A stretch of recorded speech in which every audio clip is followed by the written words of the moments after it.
இப்போ சண்டையை போடுவோம் பிள்ளைய கேவலத்துக்கு சண்டை போடுது. இதே மாதிரி வந்துருக்கு பாரு.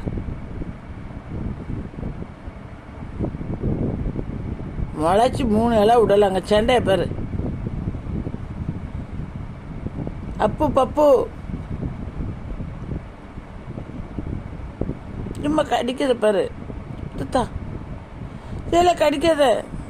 டேய் தம்பிடா,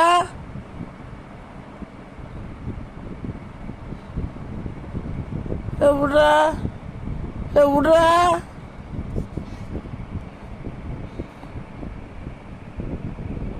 இதை விடு. எம்மா ரஸ்லின் மாதிரி நடக்கு சண்டை. ஐயோ விட்றா, கடிக்காதடா.